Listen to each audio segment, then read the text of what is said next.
Hello, सत श्री अकाल, नमस्कार, दिस इज़ भावना और आज मैं आपके लिए लेके आ गई हूँ बीएड वालों के लिए खासकर लेके आ गई हूँ एक परमानेंट जॉब जिसमें उनको सीटेट भी नहीं चाहिए, ना यूटेट चाहिए, ना कुछ चाहिए, कुछ भी नहीं चाहिए, बस बीएड करा होना चाहिए। बीएड ये वैकेंसी सिर्फ बीएड वालों के लिए है, तो ये वैकेंसी है आईटीबीपी की, ठीक है? जिसमें आपको क्या बनना है, this is the recruitment for head constable, ठीक है? एजुकेशनल एजुकेशनल काउंसलर बनना है आपको, तो यहाँ पे लिखा हुआ है देखो एजुकेशनल एंड स्ट्रेस काउंसलर, ठीक है? तो ये जो फॉर्म आ गया है 7 जुलाई 2024 को आ गया है और इसका ये जो फॉर्म है ये ऑनलाइन मोड में आपका भरा जाना है, ठीक है? बहुत सारे लोगों को अभी इसके बारे में पता भी नहीं है और उसकी बहुत कम वैकेंसीज़ निकलती हैं। तो ये आप 7 जुलाई 2024 को ये फॉर्म आ गया है, आप इसको जल्दी से जाके भर लो। इसकी लास्ट डेट 5 अगस्त को ही खत्म हो जाएगी, ठीक है?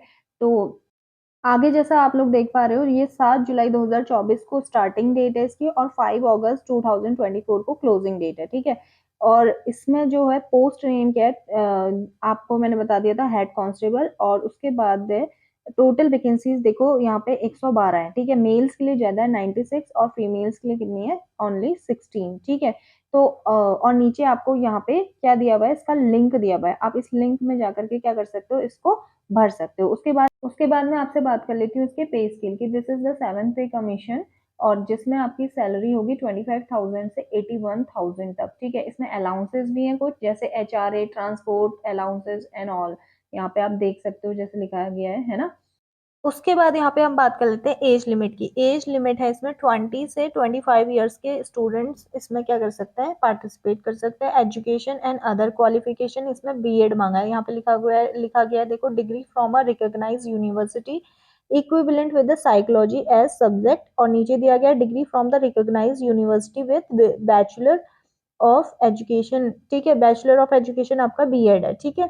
ये होना है और उसके बाद आपको क्या मिलता है, cut off date for age relaxation. इसमें कुछ जो कैटेगरीज है उसके लिए क्या मिलता है आपको, एज रिलैक्सेशन मिलता है। मतलब कुछ ओबीसी और SC ST वाले स्टूडेंट्स होंगे तो उनको 5 साल 2 साल का ऐसे करके रिलैक्सेशन मिल जाता है, ठीक है? मतलब बढ़ के वो, अगर उनकी एज 30 या 32 समथिंग है तो वो उसको अप्लाई कर सकते हैं एज पर देयर प्रायोरिटी। आप आगे जाकर के उसमें देख लेंगे, यहाँ पे मैं अभी आपको बता दूंगी कि क्या एज लिमिट्स होनी चाहिए और कैसा है करके, ठीक है?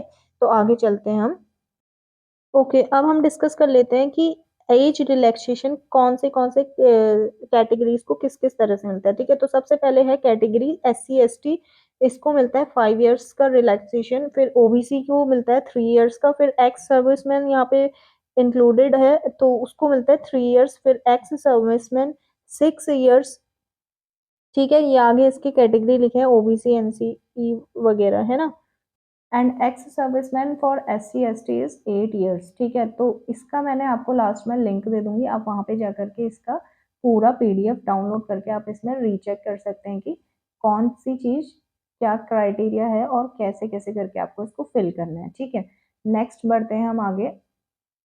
फिर इसमें थोड़ा बहुत नॉमिनल सा फिजिकल भी होता है जिसमें मेल की हाइट वगैरह 170 और फीमेल की 157 समथिंग मांगी गई है, तो आप इसको देख सकते हैं आगे चल के। बहुत नॉमिनल सा होता है, इसमें कोई बहुत ज्यादा हार्ड एंड फास्ट नहीं है। आप इसको आराम से इसका फिजिकल वगैरह निकाल सकते हैं, ठीक? फिर आगे इसमें कैसे सिलेक्शन प्रोसेस होता है वो दिया गया है, आप इसको अच्छे से देख लीजिए। फिर देखो यहाँ पे फिजिकल बहुत नॉमिनल है, मैंने पहले ही बताया था, तो यहाँ पे दे भी रखा है देखो 1.6 किलोमीटर फॉर मेल और 800 मीटर्स फॉर द फीमेल, ठीक है? तो 4 मिनट और 7 मिनट अप्रॉक्स इतना है, तो ये बहुत ही नॉमिनल सा है, इतना तो हर कोई कर लेगा। फिर long jump and high jump दोनों के लिए है यहाँ पे, है ना? और यहाँ पे देख लो इसका लिंक दिया गया है, ये लिंक आप स्क्रीनशॉट ले सकते हो और इस लिंक में आप भर जा करके अपना फॉर्म फिल कर सकते हैं, ठीक है? फिर देख लीजिए यहाँ पे इसका क्या दिया गया है, सिलेबस दिया गया है जिसमें 100 क्वेश्चन है, 100 मार्क्स के हैं, ठीक है? जनरल इंग्लिश है, जनरल हिंदी है, अवेयरनेस है और क्वांटिटेटिव एप्टीट्यूड, सम रीजनिंग, बाइलिंगुअल आएगा, मतलब हिंदी में भी आएगा और इंग्लिश में भी आएगा। फिर सम साइकोलॉजी बेस्ड क्वेश्चन, क्योंकि जैसे कि बीएड वाले लोगों के लिए है ये पोस्ट, तो तो साइकोलॉजी भी आपको पूछेगा, ठीक है? फिर देखो यहाँ पे साइकोलॉजी से रिलेटेड कुछ क्वेश्चन है, general psychology, personality development and some personality aptitude something like that, तो ये क्वेश्चंस तो आपके बेसिक होंगे, ठीक है? फिर आगे देखिए इसमें यहाँ पे लिखा गया there will be no negative marking. बहुत ही अच्छी अपॉर्चुनिटी है, इसमें नेगेटिव मार्किंग भी नहीं है, आप बहुत अच्छे से कर सकते हैं। ठीक है, यहाँ पे मैं आपको फिर से बता देती हूँ, बीएड वालों के लिए बहुत अच्छी अपॉर्चुनिटी है। अगर आपका सीटेट निकला है या नहीं निकला है उससे कोई मतलब नहीं है, आप यहाँ पे सीधे डायरेक्ट पेपर दे करके एक अच्छी सी नौकरी पा सकते हैं। तो आप इसके लिए ज़रूर अप्लाई करिए। बहुत कम लोगों को इसके बारे में पता होता है। देखो जैसे कि वैकेंसीज भी 112 हैं बस, है ना। तो आपके लिए बहुत अच्छा मौका है यहाँ पे। जिन लोगों को सीटेट वगैरह पास करने में दिक्कत है या क्या है, तो आप लोगों के लिए एक गोल्डन अपॉर्चुनिटी है। बहुत कम लोगों को पता है और जल्दी से जाइए आप इसको भरिए।